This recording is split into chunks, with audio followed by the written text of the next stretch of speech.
शरीफ, फैज़ाने दिया शरीफ, क़िबला साईं मुफ्ती खलील अहमद जान, उलमाए अहले सुन्नत, लब्बैक लब्बैक लब्बैक या रसूल अल्लाह। बैत मथे करे इश्क़ मोहब्बत सां जवाब ॾियो। लब्बैक लब्बैक लब्बैक या रसूल अल्लाह, लब्बैक लब्बैक लब्बैक या रसूल अल्लाह, लब्बैक लब्बैक लब्बैक या रसूल अल्लाह। ताजदारे खत्म नबूवत, ताजदारे खत्म नबूवत, ताजदारे खत्म नबूवत।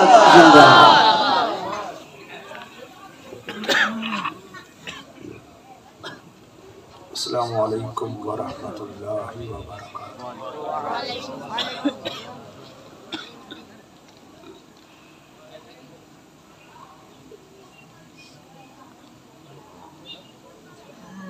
अल्हम्दुलिल्लाह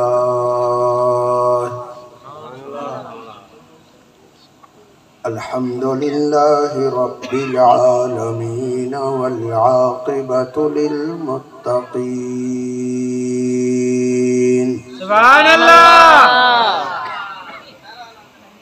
वस्सलातु वस्सलामु अला सय्यिदिल अव्वलीन वल आखिरीन रहमतिल लिल आलमीन खातमिन नबिय्यीन।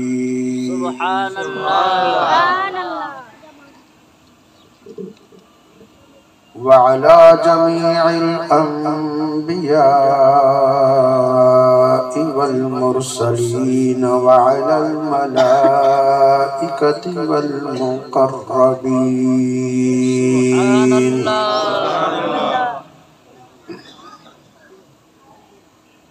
वनशहदु अल्ला इलाहा इल्लल्लाह वहदहु ला शरीका लहु वनशहदु अन्ना सय्यिदना व मौलाना मुहम्मदन अब्दुहु व रसूलुहु। सुभान अल्लाह। सल्लल्लाहु तआला व सल्लम व बारक अलैहि व अला वालिदैहि व आलिहि व अस्हाबिहि व अहलि बैतिहि व अज़वाजिहि सुब्हानल्लाह व अब्नाइहि व बनातिहि व खुलफाइहि व उलमाइ मिल्लतिहि व औलियाए उम्मतिहि अजमाईन। सुभान अल्लाह। अम्मा बाद फ़अऊज़ु बिल्लाहि मिनश शैतानिर रजीम। बिस्मिल्लाहिर रहमानिर रहीम। सुभान अल्लाह। अलिफ लाम मीम। सुभान अल्लाह। ज़ालिकल किताबु ला रैब फ़ीहि हुदल लिल मुत्तक़ीन। सुभान अल्लाह। सदक़ल्लाहु मौलानल अज़ीम व बल्लगना रसूलुहुन नबियुल करीम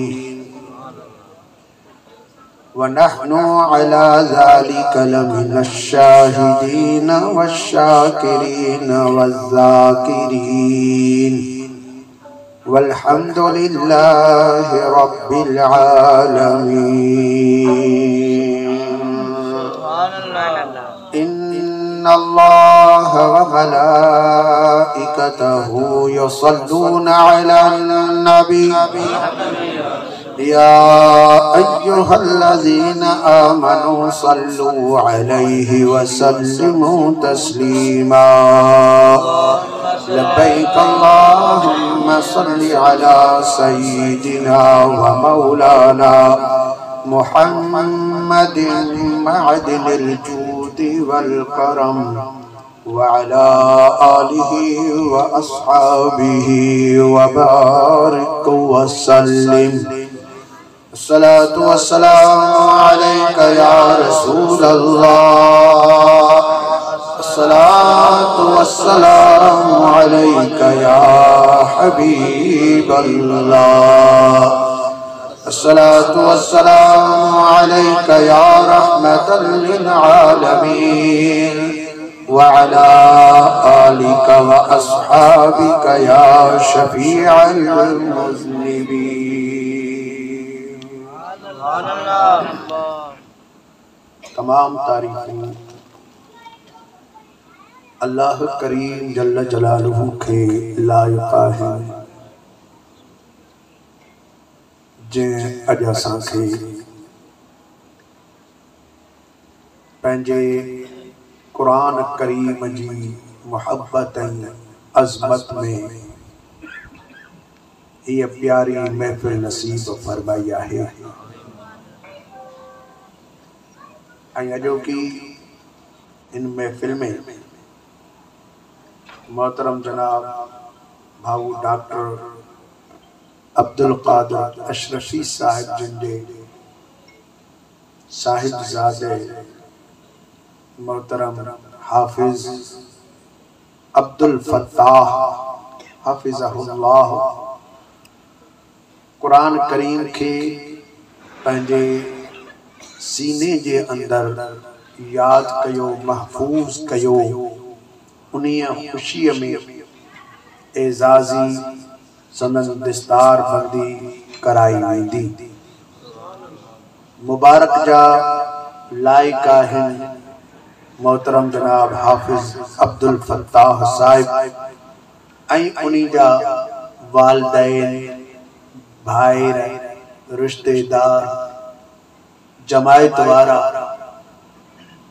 जिन जी कोशिशें ताउन सां हाफिज साहिब कुरान करीम के पंहिंजे सीने जे अंदर महफूज फरमायो आहे। ये अल्लाह सुब्हानहु व तआला जो एहसान आहे, उन्हीं जो असां शुक्र भी अदा करे रहिया आहियूं। मदरसा मुबश्शिरुल कुरान जिन जो बुनियाद पीर तरीक़त हजरत अल्लामा मौलाना क़िबला साईं खलीफा अब्दुल गफूर नक्शबंदी मुजद्दिदी अशरफी रहमतुल्लाहि ताला अलैहि जिन रखियो। अल्हम्दुलिल्लाह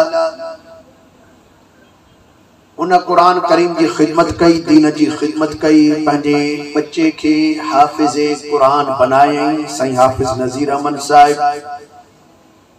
वरी अल्लाह सुब्हानहु व तआला यो एहसान कयो जो वरी उन्हीं जे पोटरे के भी अल्लाह सुब्हानहु व तआला कुरान करीम के हिफ्ज़ करण जी अजीम नेमत नसीब फरमाई आहे। सुभान अल्लाह।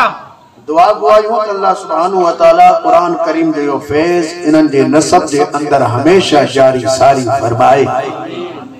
बाबरकत महफिल में उलमा इकराम, हुफ़ाज़ निज़ाम, मुअज़्ज़ज़ीन, सादात इकराम, नात खान ऐं अवाम अहले सुन्नत जलवा फरोज़ाइन।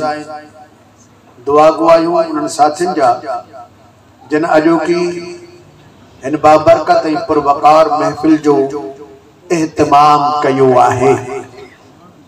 निस्बतन सां चीज़न जो तारुफ भी थींदो आहे ऐं निस्बतन सां चीज़न जी तरक्की ऐं तनज़ुल भी थींदो आहे। जेकॾहिं आला चीज़ सां निस्बत आहे त अदना भी आला थी वेंदो आहे। जेकॾहिं अदना चीज़ सां निस्बत आहे त उन्हें खे भी निस्बत रखण वारे के भी अदनाई शुमार कयो वेंदो आहे। अॼोकी असांजी हिन बाबरकत महफिल जी निस्बत अल्लाह सुब्हानहु व तआला जे कुरान करीम सां आहे। उन्हीं जे इज्जत और अजमत और शान के हवाले सां आहे। ज़ाहिरात जॾहिं इन कायनात जे अंदर कुरान करीम अल्लाह जल्ल जलालु जो कलाम उनजी आला सभिनी का इज्जत है, सभिनी का आला अजमत है। कुरान पाण आला है ऐं जे भी कुरान करीम से निस्बत रखी त अल्लाह ताला उन्हीं के भी आला बनाए छॾियो आहे। उन्हीं हवाले से जेका आयत करीमा तिलावत कयम उनजो तर्जुमो भी कयो वेंदो ऐं उनजे मुतालिक कुछ मारूज़ात अर्ज कया वेंदा ऐं कुछ हदीसूं भी बयान कयूं वेंदियूं। अल्लाह सुब्हानहु व तआला असां सभिनी खे कुरान करीम के पढ़ण, समझण ऐं अमल करण ऐं उनजो तहफ़्फ़ुज़ करण ऐं उनजी तालीम के ॿिए ताईं पहुचाइण जी तौफ़ीक़ अता फरमाए। सब खां पहिरां ज़हन में रखण खपे लफ्ज़ कुरान जी माना छा आहे। कुरान के कुरान छो चयो वियो आहे। कुरान जो असल मादो लफ्ज़ जो या करा मझा निकतल या किरान मझा निकतल आहे, जे मझा कुरान जो लफ्ज़ ठहियो आहे। जे भी लफ्ज़ जी माना के ॾिसणो पवंदो आहे त उन लफ्ज़ के पंहिंजे असल मादे जे तरफ़ मोटायो वेंदो आहे। उनजे मादे के समझण खां बाद वो लफ्ज़ जी सही तारीफ समझ में ईंदी आहे। जॾहिं असां कुरान करीम जे लफ्ज़ के समझण चाहियूं था त इन्ही जो असल मादो, असल इश्तिकाक ॿ आहे, हिकु कर, ॿियो आहे किरान या करन। इनजी माना के समझण खपे। कर जी माना है पढ़ण। छा माना है? पढ़ण। कुरान जी माना छा थी? मुबालगे जो सीगो थी वयो।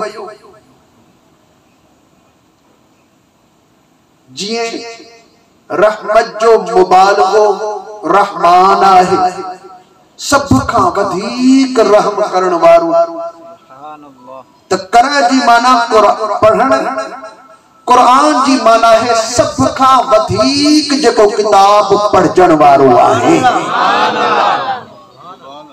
सब खां वधीक दुनिया के अंदर कई किताब लिखा वया, बल्कि अल्लाह सुब्हानहु व तआला नाज़िल कया खोड़ किताब, तौरात, इंजील, ज़बूर, उन का बाद सहीफा, खोड़ किताब मथा नाज़िल थिया, लेकिन वो एतरा कोन पढ़िया वया जेतरो कुरान करीम दुनिया के अंदर पढ़ियो वने पियो।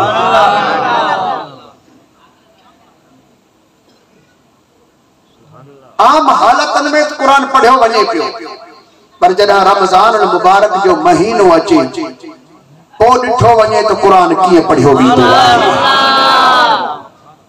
हर मुसलमान जे घर जे अंदर कुरान करीम जी लोली हूंदी आहे। को भी मुसलमान मोहब्बत रखन वारो कुरान रोज पढ़े तो, पर जेको नथो भी पढ़े तभी रमजान मुबारक में कुरान करीम जो दौर जरूर कंदो आहे। जॾहिं मस्जिदन में वेंदासे पंजई वक्त मस्जिदन मझा कुरान जी तिलावत हलंदी रहंदी आहे। जमायत थे तो इमाम तिलावत पियो करे, अकेलो पियो पढ़े, तभी सबको नमाज के अंदर कुरान करीम पढ़ी रहियो आहे। पर जॾहिं रमज़ान मुबारक थींदो आहे तॾहिं कुरान जे पढ़ण जो भी मज़ो ॿियो हूंदो आहे, तो ॿुधण जो मज़ो भी ॿियो हूंदो आहे। अहिड़ो को भी किताब दुनिया में न आहे जेको एतरे वॾे एहतमाम सां पढ़ियो वञे, एतरी वॾी इज्जत सां पढ़ियो वञे ऐं एतिरो घणो पढ़ियो वञे जेतिरो कुरान करीम पढ़ियो वेंदो आहे। कुरान करीम के पढ़ण जे लाइ माण्हू पंहिंजो पाण खे साफ़ रखंदो, पाक रखंदो, कपड़ा पाक रखंदो, वुज़ू कंदो, जाए पाक होंदी, पो कुरान करीम खणंदो, रुको जी तिलावत शुरू कंदो। ऐं कुरान जो मौजूदो इहो आहे जो कुरान करीम समझ में अचे या ना अचे, पर जन्मल कुरान जी तिलावत शुरू थी वई त माण्हू पाणे मोहब्बत में झूमण शुरू थी वेंदो आहे। जॾहिं माण्हू सुठी ॻाल्हि ॿुधंदो त झूमंदो आहे, खुशी ईंदी आहे।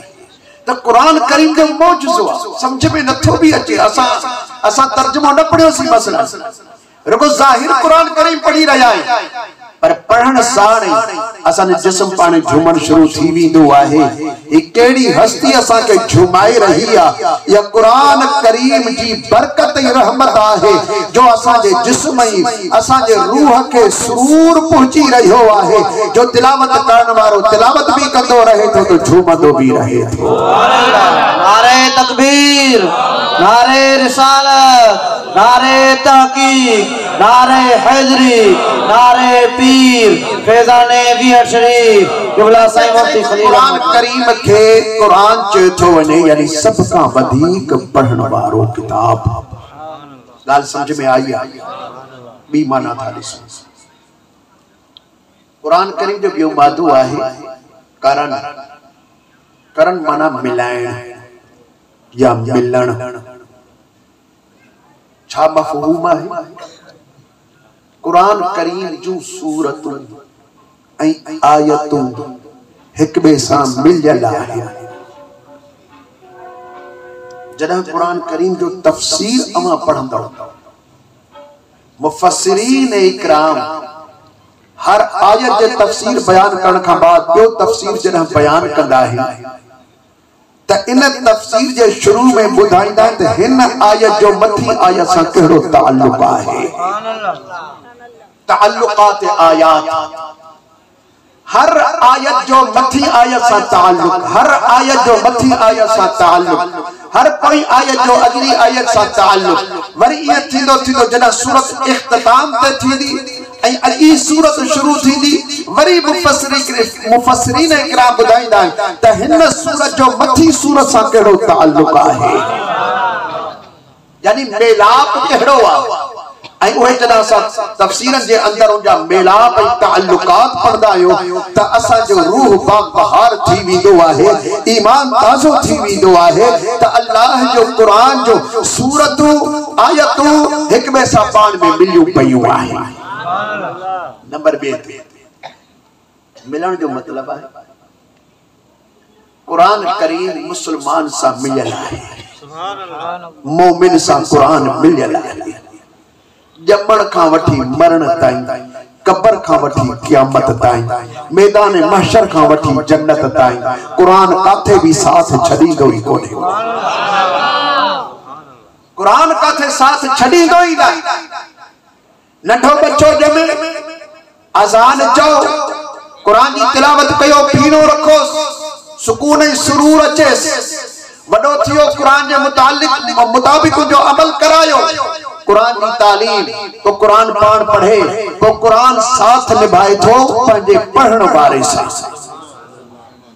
जवानी में कुरान कट, पीरी में कुरान कट, मरे थो मथा कुरान पढ़ो, कब्र में वियो मथा कुरान पढ़ो, बख्शोस कुरान।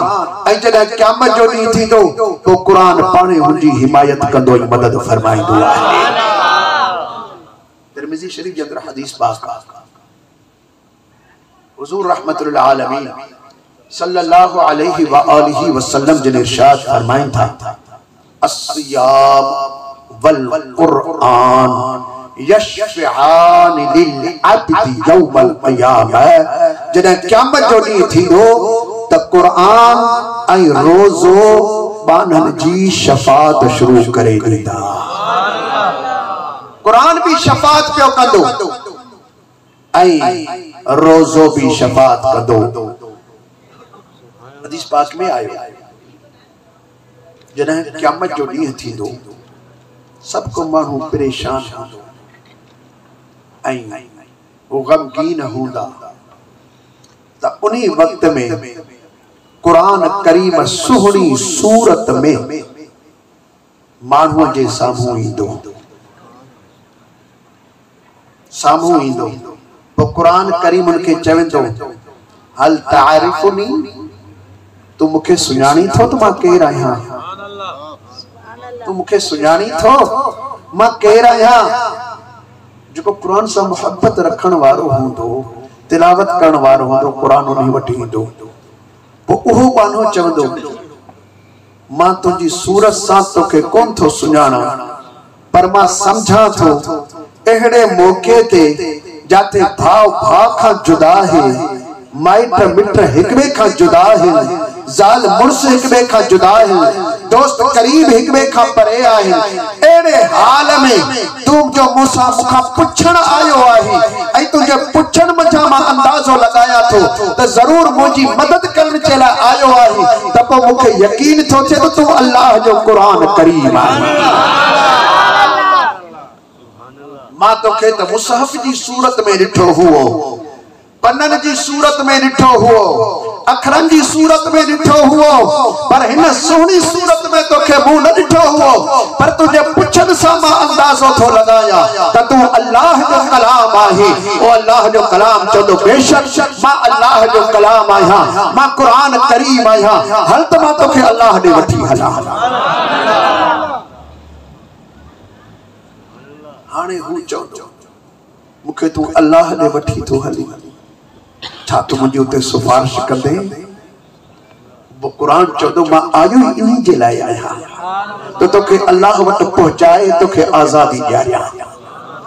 हाणे क़ुरान चवंदो, हाणे उहो बानो चवंदो पोइ मां अकेलो न हलंदुसि, मुंहिंजा माउ पीउ काथे आहे, उन्हनि खे बि हिते घुरायो, उहे मूंसां गॾु हलंदा, देरी कान थींदी मुंहिंजा माउ पीउ हुते हाज़िर थी वेंदा। पोइ चवंदो मुंहिंजा बच्चा काथे आहे, देर कान थींदी मुंहिंजा बच्चा हुते अची वेंदा। पोइ पंहिंजे कुटुंब खे यादि कंदो मुंहिंजो कुटुंब काथे आहे, उहे हुते हाज़िर थी वेंदा। तो कुरान करीम ने सॼे कुटुंब खे वठी करे अल्लाह जे दरबार में पहुचायो। ए मुंहिंजा अल्लाह ही बानो आहे जंहिं मूंसां निभायो हुओ। मानू निंड्रो कंदा हा पर ही रात जो जागी जागी तुझे कलाम जो तिलावत कंदो हुओ। हिन मूंसां ॾाढो निभायो, कॾहिं मूंखे कोन छॾियई, मुंहिंजूं इज़तूं कयई, मूंखे पढ़ंदो रहियो, मूंसां दिलि लॻाई, दुनिया में मूंसां निभाई। अॼु मुंहिंजो टाइम आहे त मां हिन सां निभायां। ए अल्लाह मूंखे इजाज़त दे त मां इन खे जन्नत में वठी वञा। रब फरमाए तूं हिकिड़े जी सिफारिश करी थो, ठीकु आहे मां इन खे छॾियां थो जो इन तोसां निभायो आहे, पर हेतिरा सारा ॿिया बि कंदा आहिनि। पोइ क़ुरान चवंदो त मौला इन्हनि ॿियनि वरी हिननि सां निभायो आहे, तंहिंजे करे ही सभिनि खे वठी आयो आहे त मां अकेलो न वेंदुसि। ही मुंहिंजा माइट आहिनि, मिट आहिनि, अब्बा आहिनि, अम्मा आहे, ही मुंहिंजा औलाद आहिनि, ही मुंहिंजो कुटुंब आहे, मां सॼे कुटुंब खे गॾु जन्नत में वठी वञा। अल्लाह फरमाईंदो पर मुंहिंजी रहमत में खोटी छाजी आहे, तू मुंहिंजो कलाम आई, तो सिफारिश कई आहे, मूं क़बूल कया, सभिनि खे तू वठी वञ। अल्लाह जे कलाम, असां रब जे कलाम खे विसारियो, असां अल्लाह जे कलाम खे पढ़ूं कोन था। असां कुरान वठोसीं वेड़े सेड़े घर में रखी छॾियोसीं। कुरान करीम असां वटि अल्लाह जो कलाम, अल्लाह जो पैगाम, अल्लाह जो फरमान आहे। इन खे असां पढ़ूं, इन खे असां समझूं, इन ते असां अमल कयूं। असां वटि कुरान करीम मौजूद आहे, असां वटि हदीस पाक मौजूद आहे। अचो त मां उहा आयत करीमा पढ़ा, जेके आयतूं पढ़ा जेके शुरू में मूं तिलावतूं कयूं आहिनि, बाद में कुछ हदीसूं तव्हांजे साम्हूं मां बयान कयां। इन खां पहिरियां सभई साथी मूंसां गॾिजी बेआवाज़े बुलंद ही प्यारो दुरूद शरीफ पढ़ंदा हलो। सल्लल्लाहु अलैहि या रसूल अल्लाह वसल्लम अलैका या हबीब अल्लाह। कभी जुबान खामोश न रहे, बुलंद आवाज से पढ़ना लो। सल्लल्लाहु अलैका या रसूल अल्लाह वसल्लम अलैका या हबीब अल्लाह। अल्लाह रब्बुल आलमीन जल्ल जलालुहु इरशाद फरमायो अलिफ लाम मीम। सुभान अल्लाह चवंदो तव्हांखे सवाब ज़रूर मिलंदो। रब करीम जल्ल जलालहु इरशाद फरमायो अलिफ लाम मीम।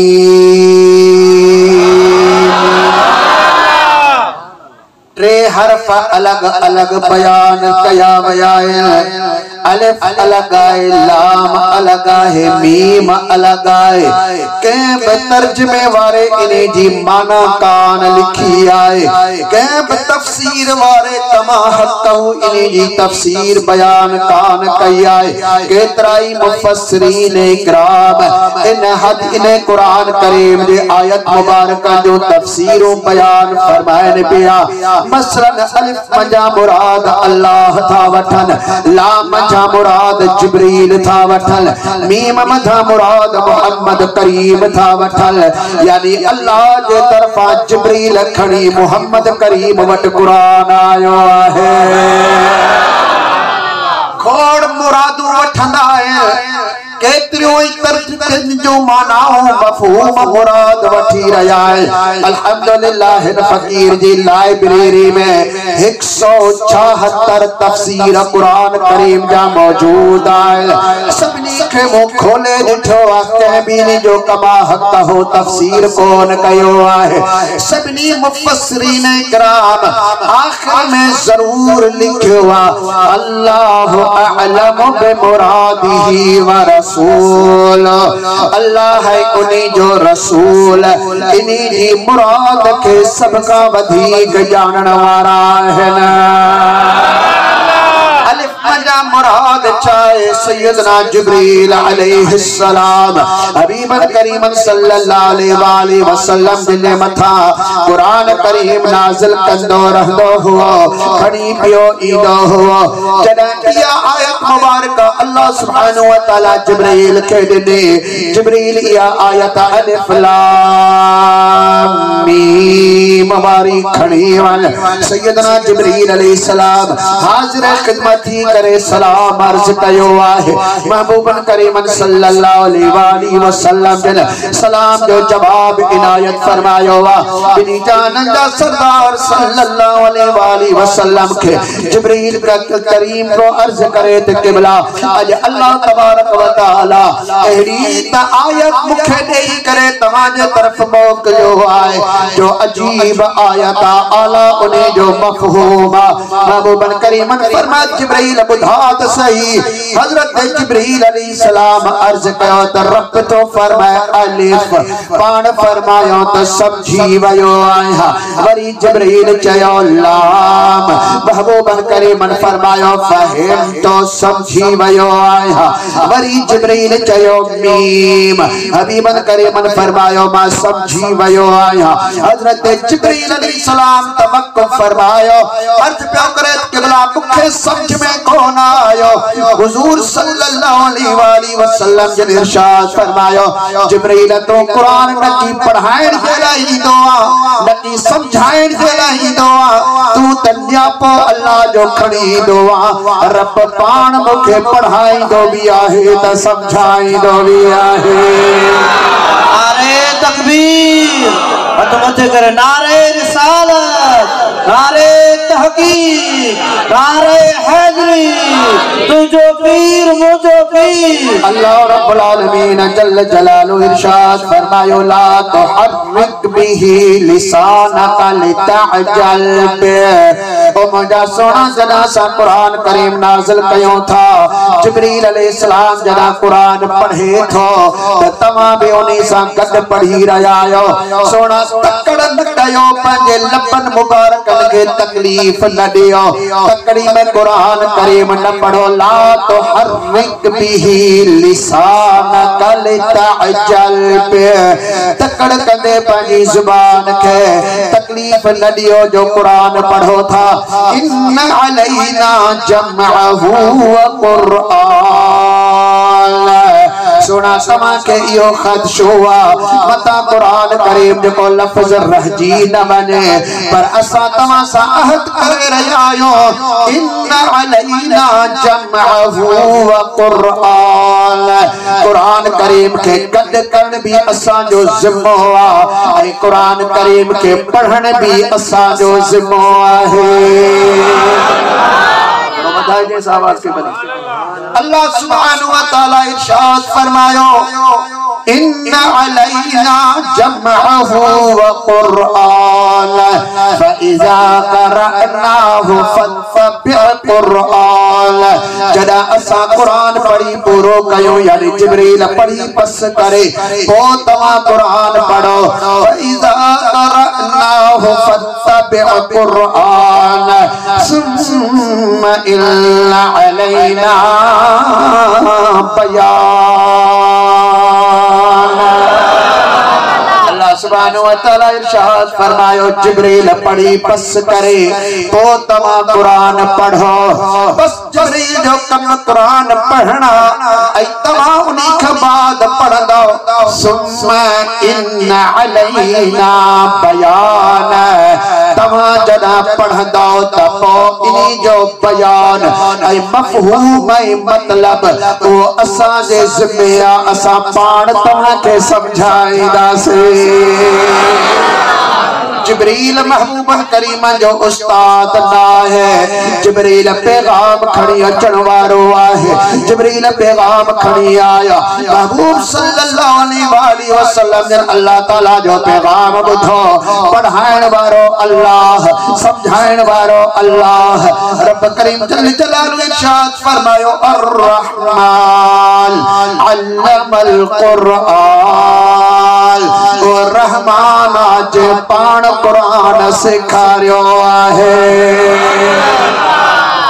पाण कुरान करीम सिखारियो मालूम थियो कुरान करीम जो एड़ियों भी रमज़ो आए जो दुनिया जा दानिश्वर गरजी वजन दुनिया जा उलमा गरजी वजन दुनिया जा डॉक्टर मुफक्किर अदीब स्कॉलर गरजी पवल उन्हें के समझी कौन सकदा है पर अल्लाह ताला महबूबन करीमन के उहो भी इल्म अता फरमाए छजो आहे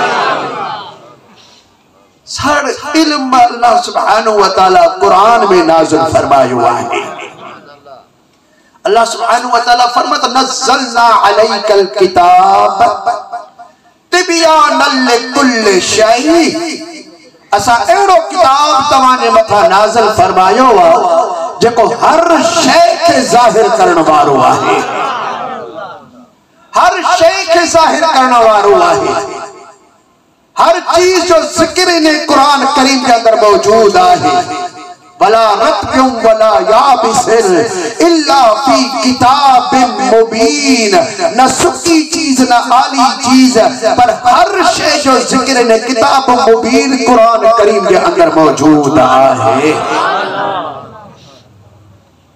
ये तो कुरान करीम पान दावा फरमाए रही हुआ ऐलान करे रही हुआ तो हर शय जो इल्म मुंह में आहे ऐ सजो कुरान अल्लाह ताला रसूलुल्लाह जो मथा नाज़िल कयो आहे ऐ हर कुरान करीम जे हर हर्फ जो इल्म हर आयत जो रमज़ू अल्लाह ताला पंहिंजे महबूबन करीमन के समझायो तो नतीजो यो तो निकरे हाणे ॾिसो हर इल्म कुरान में ऐ पूरो कुरान रसूलुल्लाह मुझे मथा नाज़िल थियो त नतीजो ही निकतो त हर इल्म अल्लाह ताला मदीने वाले घोट के अता फरमाए छडियो आहे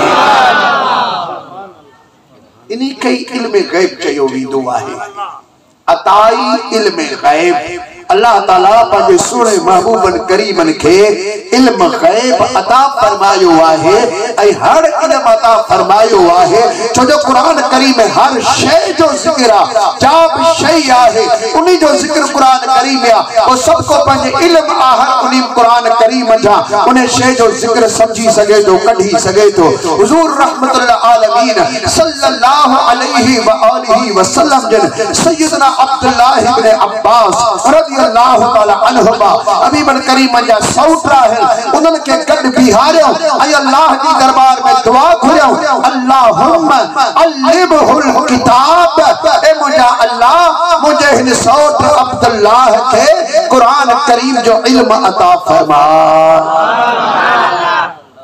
हुजूर सल्लल्लाहु अलैहि वसल्लम दुआ फरमाई सैयदना अब्दुल्ला फरमाई था तो मुखे वो कुरान करीम जो इल्म अची वयो मान पूछो सही तवा के केतरो इल्म आयो पर फरमायो लौ ताल इकाल बहरी लबजतहु फी किताबिल्लाह जेकरा मुझे डाची जो दामन गुम थी वने मां झंग न कोलिया बाथान न कोलिया बौड़ न दिया लबजतहु फी किताबिल्लाह त ओहो डाची जो दामन भी मां अल्लाह जे कुरान मां गोले वठंद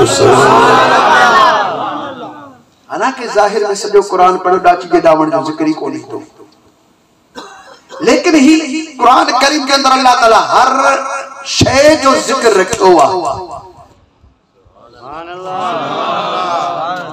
नारे तकबीर नारे रिसालत नारे तहकीक नारे हैदरी नारे पीर सब दस गर्जी जिक्र करायो ला इलाहा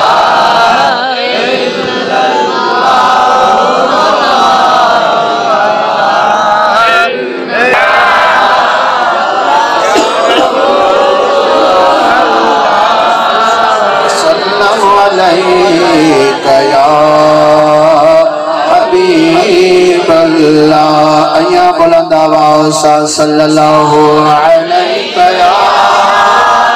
या रसूल अल्लाह व सल्लल्लाहु अलैहि या हबीब अल्लाह। अर्ज पे कहमत सैयदना अब्दुल्ला इब्न अब्बास रज़ियल्लाहु ताला अन्हुमा पे फरमाए लौ काल इकाल बहरी लवजतहु फी किताबिल्लाह जिक्र मुझे डाकिया जो दामन भी गुम थी वने त ओ भी मां कुरान करीम गोले वठा ए हबीबन करीमन सल्लल्लाहु अलैहि वसल्लम दिली दुआ जो असर आए ए कुरान करीम जो मौजज़ो आ जो सैयदना अब्दुल्ला इब्न अब्बास के सैयदुल मुफस्सिरीन चयो वीदो आए सबनी तफसीर करण वारन जो सरदार पर मुझा दोस्तों इनके हिकड़ी दुआ मिली उन्हीं जी इयो इली अजमता उन्हीं जो एलो शान है पर इयो सैयदना अब्दुल्ला इब्न अब्बास रज़ियल्लाहु ताला अन्हुमा जन इरशाद फरमाइदान एकरे दफे इशा जी नमाज पढ़ी मस्जिद नबवी शरीफ जामा बाहर अची रयोस उदा रात हुई जी जो दरवाजे ते पुतो आया त मुजी बाह में के जो हथ पजी वयो मां जो उन्हीं के दिठो यकदम मुझे सलाम कई मां सुनाने वरतो ते केरा शहंशाह विलायत मौलाए कायनात मुश्किल कुशा करमल्लाह वजल करीम है हजरत अब्दुल्ला सही फरमाए पिया हजरत मौला मुर्तजा मुश्किल कुशा करमल्लाह वजल करीम तो मुखे चंबो चंबे में मिलायो मस्जिद शरीफ का बाहर वठी आया मदीने पाक जो जगो उन्हीं वक्त में शहर हुआ उन्हीं का भी बाहर वठी आया हत्ता के बाहर अची अची करे जन्नतुल बकी में असा वनी पहुंचासी रात जो टाइम इशा नमाज पढ़ी आया जन जन्नतुल बकी में पहुंचासी तो सैयदना अब्दुल्ला सैयदा फरमाए द मौला मुर्तजा मुश्किल कुशा करमल्लाह वजल करीम ने इरशाद फरमायो अब्दुल्ला अल्लाह तबारक व तआला हबीबन करीमन के सदके तोखे भी कुरान जो इल्म अता फरमायो वा मुखे भी कुरान जो इल्म अता फरमायो है अज तू तिलावत कर त मां तफसीर कया या मां तो तफसीर कया त मां तो तिलावत कया त तू उन्हीं जी तफसीर बयान फरमा। सैयदना अब्दुल्ला रज़ियल्लाहु ताला अन्हु था फरमाए तमो अर्ज कयो तो कुर्बान वना अल्लाह सुब्हानहू व तआला जो एहसान फज़ल करम आए पर अज मुंहिंजी दिल चवे थी मोकियो तमा पाण ॾिनो आहे मां थो क़ुरान करीम जी तिलावत कयां ऐं अव्हां जी ज़ुबान मंझां उन जो तफ़सीर ॿुधण चाहियां थो। सैयदना अब्दुल्लाह रज़ी अल्लाह तआला अन्हु जन फरमाइन पिया मां उथी बीठुस हजरत मौलाए कायनात मुश्किल कुशा करम अल्लाह वजुल करीम मुझे सामू वेठा मां कुरान जी इज्जत जे करे उथी मथे बीठो आया मां हथ बधा आऊज़ पढ़ियो मां आया पढ़ियो बिस्मिल्लाहिर रहमानिर रहीम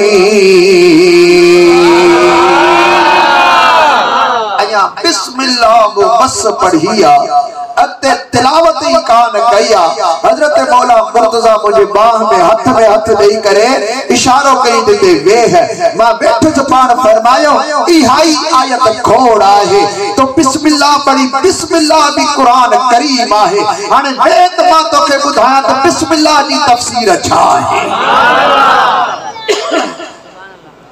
हजरत अब्दुल्लाह रज़ी अल्लाह तआला अन्हु जन फरमाइन पिया हजरत मौला मुर्तजा मुश्किल कुशा बिस्मिल्लाह जी तफसीर शुरू कया है बिस्मिल्लाह जे पे जी तफसीर पाठ शुरू कया मुसलसल बयान फरमाईंदा रहा हत्ता के आधी रात गुजरी वई मुंह समझो ताने अते बयान यानी बे अते बयान इस्म जी तफसीर बयान कंदा पर हजरत मौला मुर्तजा मुश्किल कुशा बयान कंदा रहा हत्ता के फजर जी अज़ान अची वया आया बिस्मिल्लाह जी तफसीर भी पूरी कान थी आहे।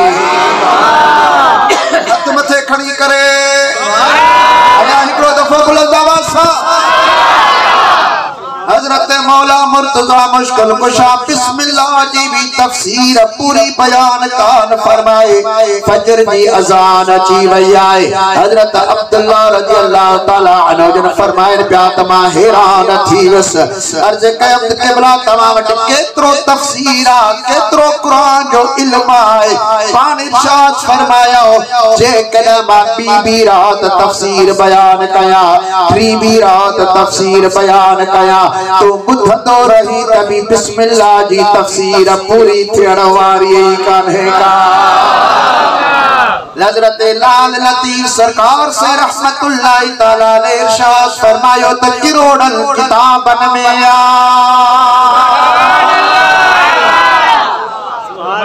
यारो हरफ मिड़ई है जे नजर करी नेक त बिस्मिल्लाह बसा जे नेक तुझी नजरा तुझे ला बिस्मिल्लाह ही काफी आए। मुझा दोस्त हुजूर हजरत मौला अली मुश्किल कुशा था इरशाद फरमाए वो अल्लाह तबारक व तआला मुखे कुरान जो इल्म अता फरमायो जे कदा मा टाइम कढी करे रुगो अलहम्द शरीफ जो तफसीर लिखण वेया त 70 उठ भी मुझे किताबन के कोन खणी सकंदा छो न एडो इल्म अचे जदा मदीने जा घोट पाण इरशाद फरमाइन पिया अना मदीनतुल इल्म व अलीयुम बाबुहा मा इल्म जो शहर आया अली उन शहर जो दरवाजो आहे इल्म जो शहर आया अली उन्हीं जो दरवाजो हजरत मौला मुर्तजा मुश्किल कुशा करम अल्लाह वजह करीम जिन फरमाए पिया मदीने जे घोट मुखे हिकड़ो दरवाजो कोन ॾिनो बल्कि पाण फरमाता अल्लिमनी रसूलुल्लाह सल्लल्लाहु अलैहि व आलिहि वसल्लम अल्फ बाब मिनल उलूम। हजरत मौला मुर्तजा मुश्किल कुशा फरमाए था तो नबी करीम सल्लल्लाहु अलैहि वसल्लम जिन मुखे 1000 इल्मन जा दरवाजा खोले दिना है।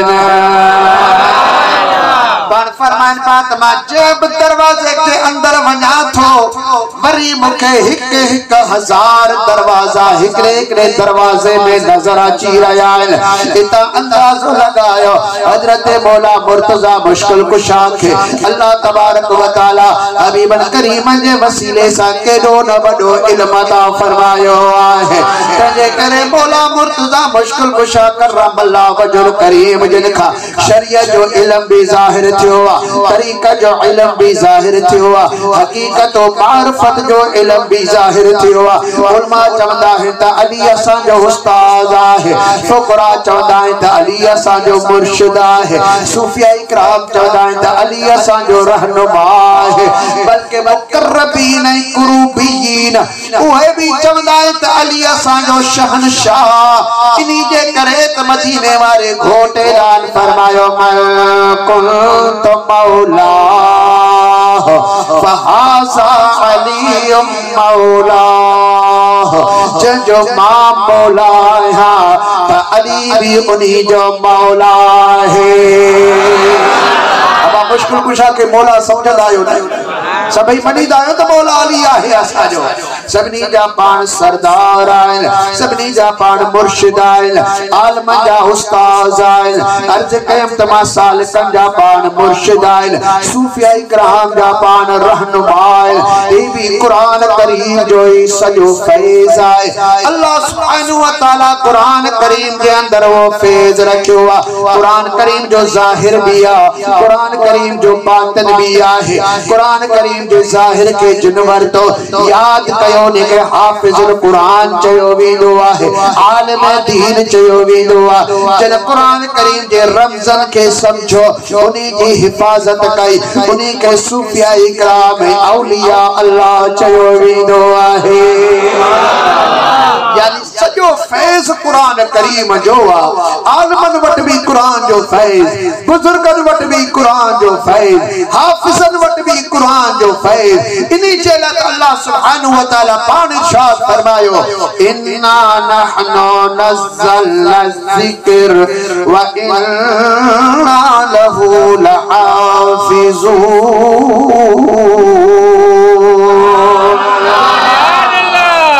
कुरान करीम असा पान नाजिल कयो आ इन्हें कुरान करीम दी हिफाजत जा जिम्मेदार भी रब तो फरमाया असा पान आयो नाजिल करन वाला भी पान आयो तेने जी हिफाजत करन वाला भी असा पान आयो। अरब जा मानो तमाम संग दिल हुआ एतरे कदरों जो दिलों सख्त होयो जो पंजे हथन सा पंजो न्याणियों पूरे छडीदा हुआ दुख त को न थींदो हो गम त को न थींदो हो रहंदो भी फख्र कंदा हाथ को चवंदो त मां टे न्याणियों पंहिंजो पूरियूं आहिनि पोइ फख्र कंदो त मां 7 न्याणियूं पंहिंजो पूरियूं आहिनि। अलगरस त न्याणियुनि जे पूरन ते उहो फख्र कंदा हुआ के मुंहिंजा दोस्त बच्चा केतिरा मिठा हूंदा आहिनि उनखे पंहिंजे बच्चनि ते बि कहल कोन ईंदो हुओ दिलियूं उन्हनि जो सख़्त हुयो। इन्हनि जे दिलनि खे अरबनि खे न तलवार निभायो आहे छो त अॻ में बि तलवार जो शौक़ रखंदा हुआ जंग प्या कंदा हुआ पंहिंजा घर खाली छॾे करे हलिया वेंदा हुआ। मुंहिंजा दोस्त अरब अॻ में ई जंग जू हुआ जंग सां दिल लॻंदी हूंदी हुयनि तंहिंजे करे पंहिंजे औलाद जो नालो हर्ब रखंदा हुआ।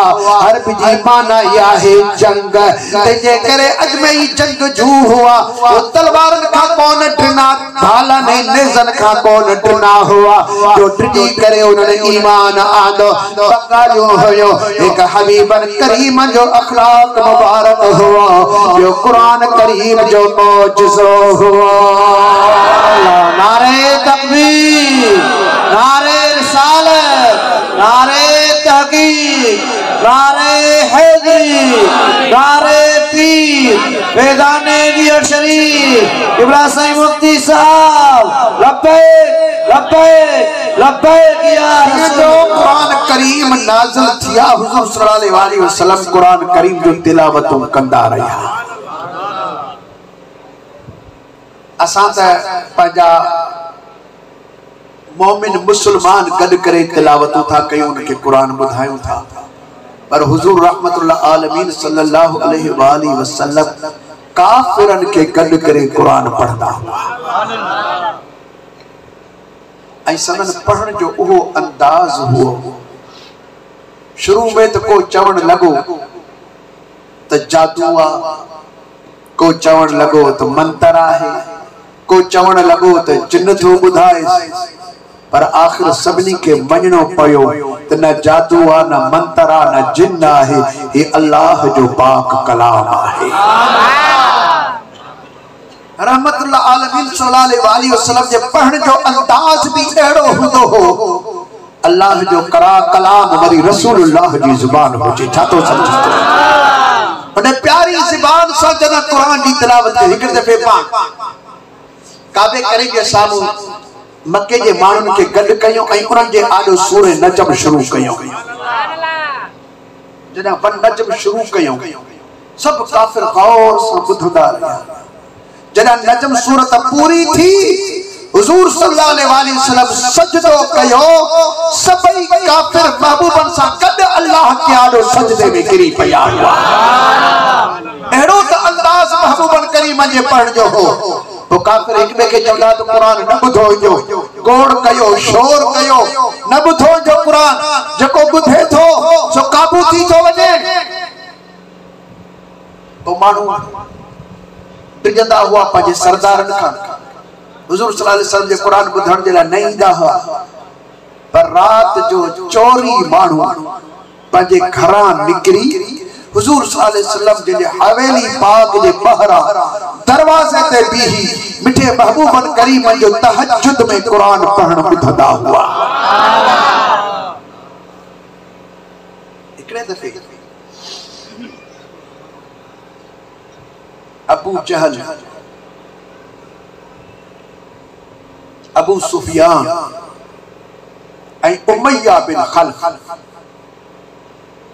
ये ट्रई हुजूर सल्लल्लाहु अलैहि वसल्लम जो कुरान ॿुधन पिया। जॾहिं त पाण सल्लल्लाहु अलैहि वसल्लम पंहिंजे हवेली पाक में तहज्जुद में कुरान पढ़ी रहिया आहिनि। टई ये वॾा काफ़िर ॿुधन पिया। आख़िर अबू जहल चवण लॻो पंहिंजे साथियुनि खे त यार ॻाल्हि सची आहे। जेके ॻाल्हि ही आहे असां मञूं कोन था, बाक़ी चवे सब कुछ सच थो। अबू सुफियान चयो त ॻाल्हि बिल्कुल सची आहे, असां भी इन ॻाल्हि खे समझूं था, पर जे मञीदासीं त पोइ नौकर ऐं गुलाम थी पवंदासीं। हिन वक़्त में असां आहियूं सरदार, असांजी सरदारी वेंदी हली, असां नौकर थी पवंदासीं। इन्ही जे करे कोन था मञूं, न त असां मञी बि विझूं हा। तॾहिं पाण में सलाह कयो त हाणे हीअं कयो, जेकॾहिं रोज़ असां ॿुधंदासीं ईअं न थिए त इहो क़ुरान असांजे मथां हावी न थी वञे, असां मञी न वठूं। तंहिंजे करे हाणे राति जो बि केरु ॿुधण जे लाइ न अचे। अहद कयो हिक बे सां, छो जो काफरानो ज़हनो हुन समझो त रसूलुल्लाह के मञण गुलामी आहे। ही आशिकन का पुछो तो महबूबन करीमन जे गुलामी में ही सरदारी आहे। गुलामी जे अंदर ही सरदारी आहे। जिन मदीने वाले घोट जी गुलामी कई, खिदमत कई, अल्लाह तबारक व तआला उनके दुनिया जी सरदारी अता फरमाई छड़ी आहे। दुनिया जो मुअल्लिम उस्ताद ऐं मुर्शिद बनाए छडियो आहे। उनके तने शै जी ख़बर ही कान हुई। पोइ टिनी पाण में अहद कयो त हाणे केर बि ॿुधण जे लाइ न ईंदो। पर थियो ईअं जॾहिं रात थी टई पंहिंजे पंहिंजे जायुनि ते परेशान। वो रात वारो मज़ो वियो हलियो जेकॾहिं ॿुधूं हा। उमय्या बिन खल्फ ख्याल कयो त अहद करे आया आहियूं, सभई सरदार आहिनि, हू वाइदे जा पक्का है, केर ईंदो मां अकेलो थो वञा, ॿुधी थो अचां। दुश्मनी जे बावजूद कुरान करीम जी लज़्ज़त हासिल करण जे लाइ उमय्या बिन खल्फ वञी पहुतो। हाणे हेॾा वॾा लवणा भी हणे ऐं कन जो कुरान ॿुधे भी पियो। पोयां हलण जो आवाज़ यकदम बुड़ी जो ॾिसे अबू जहल पोयां अचे पियो। अरे तू हिते कीअं आहे? जी मां जांच करण आयो आहियां, केर आयो त कोन्हे कुरान ॿुधण जे लाइ। तू छो बीठो जी? मां बि इन्ही जांच लाइ निकितो आहियां। ठीकु आहे, हलो हलो हलो था। ही जो वापसि मुड़त अबू सुफियान परियां बीठो अचे। तू कादे थोड़ी जवाब जांच करना आयो यानी कूड़ आयो ट्रनी एक बेसा ऐ ट्रनी जी दिल जे अंदर इहो हो तो रसूलुल्लाह जो कुरान हली करे सुभान अल्लाह इन कुरान करीम के पढ़न जो मज़ो ही पायो एकड़े दफे भी नहीं जाना जे सरदार सल्लल्लाहु अलैहि वसल्लम जे दरबार में मक्के पाक जा कुछ मुशरिक गजी आया अर्ज कयो त सया सा तवा वट दाह खणी आया आयो हुजूर सल्लल्लाहु अलैहि वसल्लम जे इरशाद फरमायो त केड़ी दाह खणी आया आयो चयो सया सा तो जे यार अबू बकर सिद्दीक जी दाह खणी आया आयो हुजूर सल्लल्लाहु अलैहि वसल्लम जे इरशाद फरमायो केड़ी दाह मुझे यार जी तवा खणी आया आयो अर्ज कयो त सही तवा जो यार जड़ा घर में दुनिया जड़ा सदी सुमदिया ये आधी रात जो थी करे नमाज पढ़दो ए नमाज में कुरान करीम की तिलावत कंदो ए एहड़े द अंदाज सा तिलावत कंदो जो पाण तो रोइंदो असा जा नन्हा बार पोढ़ा बाणो ए जवान निंड मजा सुजाग थी पवंदायो अबू बकर जे रोण सा गड असा भी पार कढी वेही रोइंदायो सजी रात असा निंड कहानी दिया सदी रात प्यासा रोईदायो या दाखणी आयो अबू बकर के चौथ कुरान न पढ़े तांदा सा सुख जी निंड कयो रोइन हबीब करीम सल्लल्लाहु अलैहि वसल्लम जन अबू बकर सिद्दीक जे तरफ नजर फरमाया सोने सिद्दीक अकबर रदियल्लाहु ताला अन्हु जन अर्ज कयो या रसूल अल्लाह मुखे या खबर नहीं त पाड़े वारन जी निंड थी खराब थी है ऐ मुझे रोण साई पढ़न सा पाड़े वारा भी रोवन था पर मुझा सोना अगने दिया खबर नहीं तदा मां इने अंदाज में पढ़ियो पे हाणे जने खबर पया त कुरान जे पढ़न सा काफिरन के तकलीफ थी थिए त हाणे अन्या भी वधिक दर्द ऐ फेराक सा कुरान जो लोलियो दीदो रहदस भली त काफिरन के तकलीफ थिए या इने जो दिलो नरम थी तवा जे कदमन में पहुंची वजन इहो ही असा वट हर बोआ इनन के निमाइण जो इनन के झुकाइण जो जडा बारा को नौ माण्हू ईंदो हुआ कुफार ते वधी करे उनन के चवंदा हा त हुजूर सल्लल्लाहु अलैहि वसल्लम जी केर भी गाल न बुधे माण्हू के रोकियो वींदो हुआ इनी दौरान हिकड़ो आमिर हिकड़ो तुफैल बिन आमिर दोसी वो पंजे कबीले जो सरदार हुआ अरब इलाके जो हुआ मक्के वारन सा व्यापार देती लेती जो सिलसिलो उन्हीं जो हुआ वो इकड़े दफे मक्के पाक में आयो जड़ा सरदार बना ईंदा हा त अग में इत्तला कंदा हुआ ताको जो इस्तकबाल कयो वने तुफैल दोसी जड़ा बहरा पियो अचे तदा इत्तला कई तमा मक्के में अची रहियो आया अबू जल उनजा दोस्त सबई ड्रोन पाए अगा इस्तकबाल जा कर ऐ अबू जल बुधाए पियो त साने मक्के पाक में एकड़ी नई गाल थी वई आए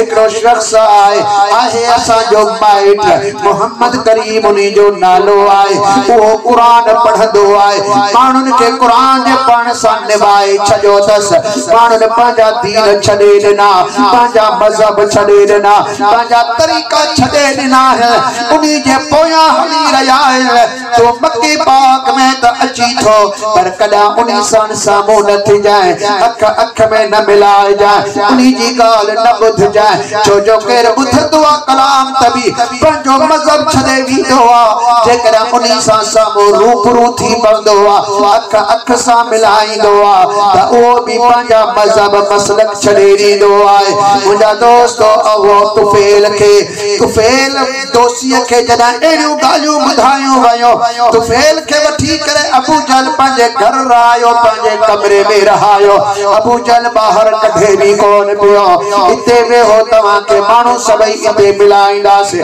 सभई व्यापारी तव्हां सां इते मुलाकात लाइ ईंदा अबू जल टिजे पियो त मता तुफैल बाहर निकरे मता रसूल सल्लल्लाहु अलैहि वसल्लम जे जो कलाम बुधे मता दीदार न थी वने मता तुफेल पंजो मजहब न छदे वने जे ही पंजो मजहब छदे इस्लाम कबूल कयो त इनी जे इलाके में इस्लाम थी वेंदो। अबू जहल त दुश्मनी करे रहियो हुआ। अबू जहल सभई माण्हू घुराए उते मुलाकातूं पियो कराए। आखिर तुफेल रोज चवे यार हिकिड़ो दफ़ो छॾ त सही मां काबे जो दीदार करे अचां, काबे जो तवाफ करे अचां, काबे करीब ॾाढो मां सजदो करे अचां। ऐं तॾहिं पोइ के अबू जहल चवे पियो ईअं न हलजांइ, गॾिजी पाण में हलंदासीं। बार बार चवण लॻो। आखिरकार रात जो तुफेल ख्याल कयो यार अबू जहल केतिरो भी रोके थो अज त वञी करे मां काबे करीम जो दीदार कयां, काबे जो तवाफ कयां, काबे करीम जो आॾो सजदो कयां। पर अबू जहल ॿुधाए छॾियो हो जेकॾहिं उथण वेहण जे हवाले सां ॿाहिरि निकिरणो पवे थो त कननि में कप विझी छॾिजांइ। मता ओचितो तुंहिंजे कननि ते उन रसूल अरबी सल्लल्लाहु अलैहि वसल्लम जो कलाम न पहुचे। हाणे तुफेल पाण ॻाल्हि करे रहियो आहे। आधी रात जो अबू जहल सुम्ही पियो, सभई घर जा माण्हू सुम्ही पिया। मां कप खणी पंहिंजे कननि में विधी सिधो बैतुल्ला शरीफ में आयुसि। तवाफ करण जो इरादो कयम करे जो ॾिसां को शख्स बीठो आहे, चादर वेढ़ी पई आहे। एॾो हसीना एॾो जमीला जो मुंहिंजो अखियूं अहिड़ो हसीन कॾहिं ॾिठो ई कोन हुआ।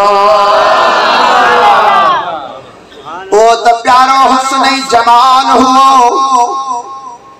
तुफेल चवे पियो त मां तवाफ में मशगूल थी वियुसि। मुंहिंजा हथ बथा पिया आहिनि। मां साम्हूं अची करे दीदार कयो। जॾहिं मूं ॾिठो तुंहिंजा चप हली रहिया हुआ, मां चयो त का ॻाल्हि करे रहियो आहे। मुंहिंजे अखियुनि मंझां पाणी बि हली रहियो आहे। तॾहिं मां वेठो थियुसि ऐं सम्झी वियुसि शायदि उहो ई शख़्स आहे जंहिंखां मूंखे रोकियो वियो आहे। भला इहो कुझु चवे थो त मां ॿुधां त सही सही चई छा रहियो आहे। आख़िर मां बि अरब जो वॾो काबिल माण्हू आहियां, सरदार आहियां। भली बुरी ॻाल्हि खे मां सम्झण वारो आहियां। हरू भरू अबू जहल ॿियनि जे चवण ते लॻी करे मता मां वॾी नेमत खां न महरूम रहिजी वञा। तंहिंजे करे अवो तुफेल पियो चवे त मां पंहिंजे कननि मंझां कप ॿाहिरि कढी आहे ऐं जीअं जो कप ॿाहिरि कढियमि त प्यारो आवाज़ क़ुरान करीम जो रसूलुल्लाह जी ज़ुबान मंझां मुंहिंजे कननि ते अची पियो। जिए जो आवाज कुरान करीम जो तुफेल जे कन्नन जे मथा पियो। तुफेल पे चवे त मुंहिंजी तबियत मटबी वञे पई, दिल जे मथा असर थींदो वञे पियो। जिए जो सुणी सूरत वारो पियो जवान रोए तीअं मुंहिंजे अखियुनि मंझां बि बेइख्तियार घोड़ा वहण शुरू थी विया। मां बि गॾो गॾु रोई रहियो आहियां, पर हिम्मत न पई थिए जो मां ॻाल्हायां। आख़िर उन जवान रुकू सजदा कया, वरी पंहिंजी नमाज़ पूरी कयईं, दुआ कयईं, दुआ में रोईंदो रहियो। आख़िर सबो थियण वारी हुई। उन जवान पंहिंजी चादर पाण सां वेड़ी ऐं पंहिंजे घर जे तरफ़ वञण लॻो। वो तुफेल चवे पियो त मूंखां सब्र कोन थी सघियो। मां बि उन जवान जे पोयां लॻी पियो आहियां। उनजी सूरत बि मूंखे मोहे वरितो, उनजे अंदाज़ मूंखे मोहे वरितो, उनजे कलाम मूंखे मोहे छॾियो आहे। मां उन जे पोयां लॻी पियो आहियां। जॾहिं घर जे दरवाज़े ते पहुतो, अंदर वञण लॻो त मां पोयां आवाज़ ॾिनो तो सुहिणी सूरत वारा, सुहिणे आवाज़ वारा जवान थोरी देर इते बीह त तोसां कलाम कयां। उन सुहिणी सूरत वारे जवान लबैक चई मूंखे जवाब ॾिनो आहे। पोइ ते जॾहिं मूंॾे ॾिसी करे निगाहो निगाह सां जॾहिं मिलायो आहे, तॾहिं मुंहिंजे निगाहनि में ताप बर्दाश्त न थी सघियो। यकदम मां हेठि किरी पियो आहियां। एतिरे क़दर जो मुंहिंजा गोॾा वञी ज़मीन ते खुताइल, मुंहिंजा हथ रसूलुल्लाह जे कदमनि मुबारकनि ते वञी लॻा। ॿिन्ही जान जा सरदार मथे पिया खणनि, फरमाइनि पिया तो तुफेल सरदार मथे ते निगाह खण।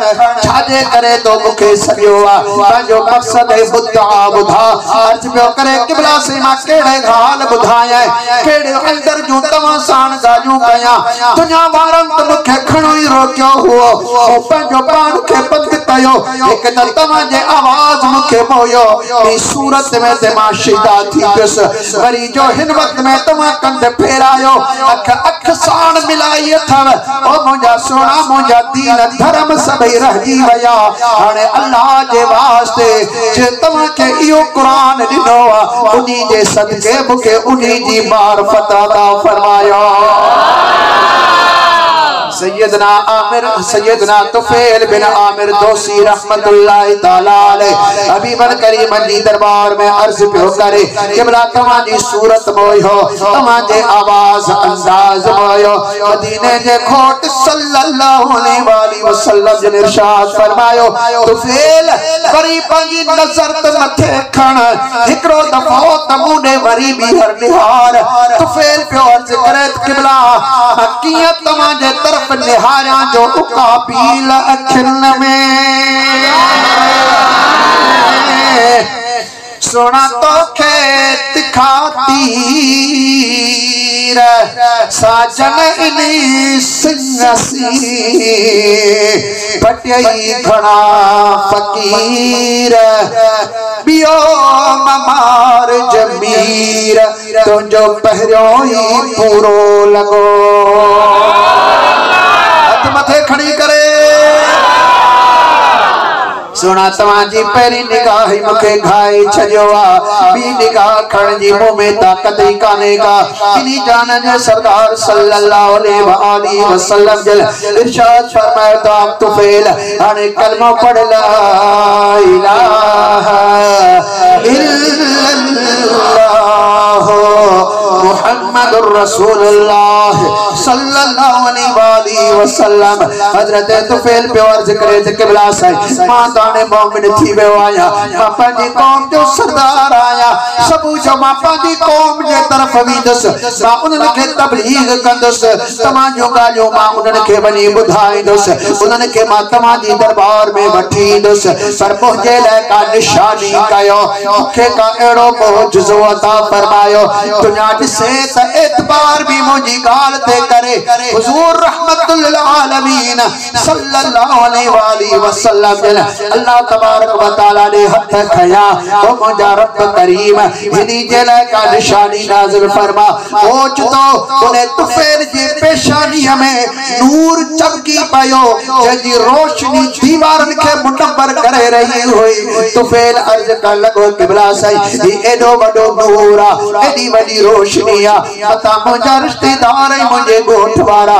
मतां हितां वारा परेशान थियल शायद तुफैल खे का बाह लगी है क़िबला इन नूर के मथे मुंतकिल कयो हुजूर सल्लल्लाहु अलैहि वसल्लम जन मथे जो इशारो कयो तो पेशानी खायो नूर उन्हीं जे मथे जे मथा पीही वयो रोशनी लगी पया हजरत तुफैल महबूब करीम जे हुक्म सां इजाजत वठी करे पंहिंजे घर जे तरफ वञन पिया पर सिधो सबू जो अबू जहल वट विया अबू जहल ॾिसी करे हैरान थियो अबू जहल चए पियो तुझे मथे ते छा चमकी रहियो अबू जहल खे चईंदो असल जा बदबख्त ओ निभागा तोखे रसूलुल्लाह जे सुञाणप वारी अख कान मिली आहे मां पहिरियों दफ़ो दीदार कयो अल्लाह ताला मुंहिंजे मथां मेहरबानी कई आहे हे रसूलुल्लाह जो नूर आहे जेको मुंहिंजे सिर ते चमकी रहियो आहे महबूब करीम जो नूर जेको मुझे सिर ते चमकी रहियो अबू जहल को बद लफ्ज ॻाल्हाया लेकिन हजरत तुफैल बिन आमिर रज़ी अल्लाह ताला अन्हु जल पंहिंजे इलाइके में वया माण्हुनि ॾिठो जिथे माण्हू ॾिसन गॾु थींदा वञनि पंहिंजी क़ौम जो सरदार हो सॼी क़ौम खे ख़िताब कयई ऐं क़ौम वारनि खे ॿुधाए त हलो अहिड़ो सुहिणो तव्हांखे मां दीदार करायां जो अहिड़ो सुहिणो तव्हां कॾहिं बि ॾिठो ई कोन्हे को माण्हू चवनि पिया तुन सुहिणे जी वस्फ़ ॿुधा चओ त कहिड़ियूं वस्फ़ूं मां उन सुहिणे जूं ॿुधायां बसि सूरत साहड़ जाम जी जे बसो सभई दसमोगी सुखसी वर पासो दे मोखा अगे घिड़ो सबई खड़ा खड़ी मानो चवन बात एड़ी सोनी सूरत आ कुछ तो असा के बुधा तुझी केड़ी सूरत आए मुझा दोस्त सैयदना तुफैल बिन आमिर तौसी रहमतुल्लाह रज़ियल्लाहु तआला अन्हु फरमाए पिया हलो रूबरू तमा के देखारिया तो सदी जमायत के वठी करे सजी कौम के वठी करे पेरो दफो 70 मानो करजी आया यो दफो 700 मानो वठी आयो तो हजरत तुफैल त्राई मानो जत्थन जा जत्था वठी करे मुस्तफा जी दरबार में पेश कंदो रहियो हबीब करीम जी नजर पवंदी रही ऐ दीदार कंदा रहिया कुरान करीम ॿुधंदा रहिया ऐं उहे ईमान आणे जन्नत जा मालिक थींदा रहिया नारे तकबीर नारे रिसालत नारे तहकीक नारे हैदरी नारे पीर फैज़ाने बियर शरीफ अल्लाह सुब्हानहु व तआला कुरान करीम जो फैज क़यामत तक जारी फरमायो है हुजूर सल्लल्लाहु अलैहि व आलिहि वसल्लम जिन इरशाद फरमायो युक़ालु लिहामिलिल कुरान जेको कुरान करीम याद करण वारो आहे क़यामत जे ॾींहुं उन्हीं के चयो वेंदो इक़रा वर्क़ यानी जन्नत में पहुंचंदो जन्नत में जे भी जाइ ते पहुतो उते हाणे उनके हुक्म थींदो इक़रा वर्क़ हाणे कुरान करीम जी तिलावत कर ऐं मंज़िलूं मथे चढ़ंदो वञ वरतिल कमा कुंत तुरतिल फि दुनिया कुरान के ये ठाहे पढ़ जाए जिए जन्नत में तुम जिए तो दुनिया में कुरान ठाहे पढ़ दो हुए ये ठाहे ठाहे कुरान करीम जी लोली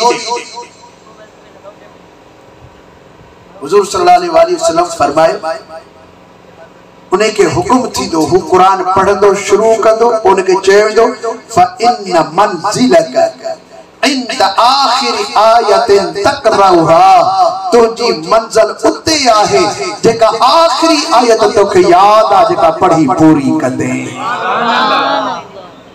हाफिजुल कुरान के 6666 आयतूं आहिनि त उन्हीं जो मकाम आम माण्हुनि खां 6666 भेरा मथे हूंदो अंदाज़ो तव्हां लगाइजो हाणे पर कुरान करीम जो फैज आम जे माण्हू के सिर्फ अलहम्द शरीफ याद आ अलहम्द शरीफ जे अंदर 7 आयतूं तो उन्हीं के भी चयो वेंदो त जेतिरो भी तोखे कुरान याद आ तूं पढ़ त तुंहिंजूं मंज़िलूं मथे थी उन 7 आयतों पढ़ियो हर मंजिल ते हुई आयत चढ़ी अम्मा हर आयत ते हुई मंजिल मथे थी हता के जाते हुजो कुरान करीम याद जेस तई अथस के वडियो वडियो सूरतूं भी याद है के सिपारो बि याद आ के रगो इन्ना आतैना याद आ टिन आयतन वारी सूरत याद आ तभी जन्नत में अल्लाह ताला 3 दर्जाओं जा बुलंद फरमाए छे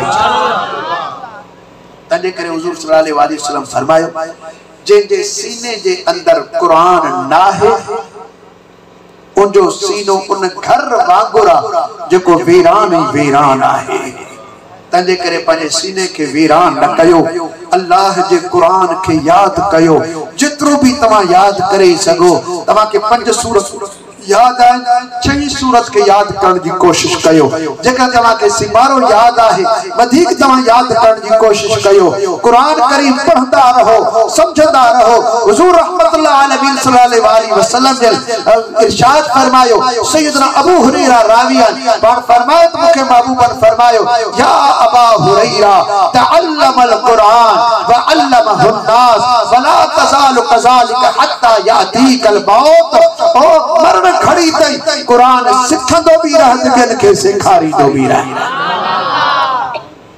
कुरान जी तालीम पाण भी वठ ॿियनि खे भी दे मरण खड़ी तई। फ़इन अताकल मौत व अंत अला ज़ालिक ऐं जॾहिं तुंहिंजे मथां मौत आयो ऐं तूं इन हाल में आहीं तो या तो कुरान पाठ पढ़ी भी थो या ॿियनि खे पढ़ाई भी थो। इन हाल में तुझे मथा मौत अची वयो न पान फरमायो ज़ारतिल मलाइकतु कब्रक कमा तुज़ारु बैतुल अतीक जिए अल्लाह जा मलाइका बैतुल्लाह जे दीदार करण जे लाइ नाज़िल थींदा आहिनि इए तुंहिंजी कब्र जे दीदार करण जे लाइ भी अल्लाह जा मलाइका नाज़िल थींदा। तंहिंजे करे असां मुस्लमान खे खपे त कुरान करीम सां दिल लगायूं, कुरान करीम सां मोहब्बत कयूं, कुरान करीम के असां याद कयूं, कुरान करीम के जी खिदमत कयूं। हर मुसलमान के मथा कुरान करीम जा 5 फर्ज है। केतरा याद कजो ऐं पोइ सब को दिसे तो मूं केतरा फर्ज निभाया। 5 फर्ज हर मुसलमान के मथा है। सब का पहरा तो कुरान करीम के सही नमूने से पढ़ना यो भी फर्ज है। बे नंबर दे कुरान करीम के समझण। टियों फर्ज कुरान करीम जे फरमान ते अमल कर। चौथो फर्ज कुरान करीम की तालीम बे तई पहुंचाई। पंचो फर्ज कुरान करीम की हिफाजत कर। ये 5 असा हर मुसलमान के मथा फर्ज है। अल्लाह सुब्हानहु व तआला असा के फर्ज निभाने की तौफीक अता फरमाए। आमीन। तो दोस्तों अहिन मदरसा मुबश्शिरुल कुरान के अल्लाह सुब्हानहु व तआला कुरान की तालीम के हवाले से अन्या भी मजीद तरक्की अता फरमाए। ऐ रब करीम जल जलालु असा सबनी जी ही हाजिरी कबूल फरमाए। सबनी जो अचण वेहण बुधन बुधान कबूल फरमाए। व आखिर दअवाना अल्हम्दुलिल्लाहि रब्बिल आलमीन। वस्सलातु वस्सलामु अला सय्यिदिल मुरसलीन व अला आलिहि व अस्हाबिहि व अहल बैति अजमईन। हाफिज साहब जी हिन वक्त में दिस्तार कराई हुई थी। उनके बाद सलातो सलाम भी पढ़दासी दुआ खैर भी करदासी।